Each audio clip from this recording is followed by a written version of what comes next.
Kadama TV olwali tugenda kwogera ku nsonga ya bakadamu okubeera nga bafuna ssente zitawera naye batavudde e Uganda nga basayiniza ssente endala. Tulina kadamu wano yakolako e Oman ate olwamala n'avaayo n'adda e Saudi, naye bwe yali avaayo olw'okubeera nti yalina experience bamugamba agenda kubeera ng'atandikira ku miliyoni emu. Kuba mukimanyi nti omuntu aba yakolako n'addayo ssente ze zibeera za njawulo. Naye agamba waliwo akazannyo ke bamuzannya ne bamusayiningisa emitwalo 9 naye wano mu kwogera ne bagamba miliyoni emu.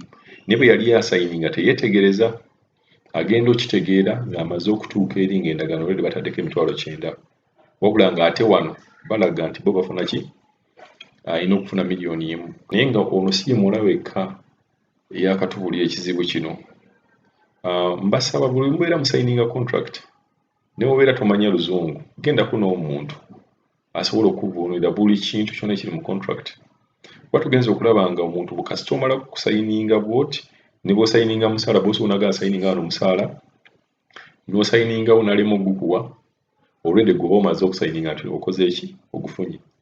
Ndowooza mujjukira ne vidiyo zaffe ezaggwaawo emabegako awo ezaali nti omuwala bw'osi yamugamba asayininga wano n'asayininga, bwe yamala okusayininga teyamuwadde n'ekikumi. N'alaga nti naakoze eki? Azimuwadde. So mwegendereze nnyo mu bintu bye musayininga. Kambuwe Kadamu ono abannyonnyole kijja kita okubeera nga yasayininga yalina kufuna miliyoni emu naye ate kati bamuwa mitwalo 9. Halo nnyabo oli Kadama TV.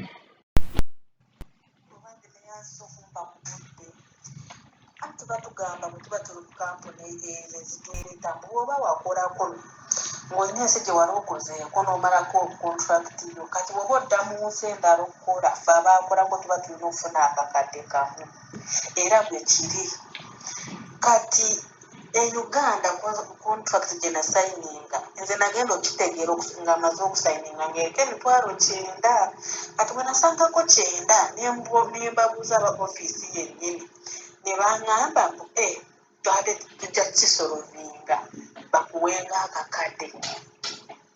Bwe batyo bwe baŋŋamba, naye nga kyo kiba kimanyikibwa bw'oba wakolako nga paasipooti ye erimu sitampu y'eggwanga eddala nga wakolako n'omalako contract oba olina ofuna akakadde kamu.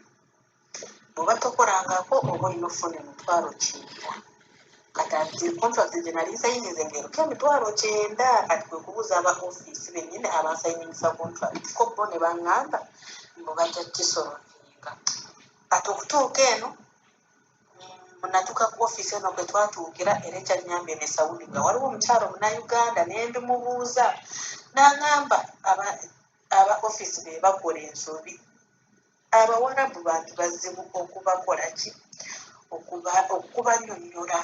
Kuba lwaki tebaakikolera eri Uganda? N'ayombamu n'agamba nabo batuteeka ku buzibu. Omuwala ava ku kampuni eyaffe ey'e Uganda ng'akolera eno ey'e Saudi.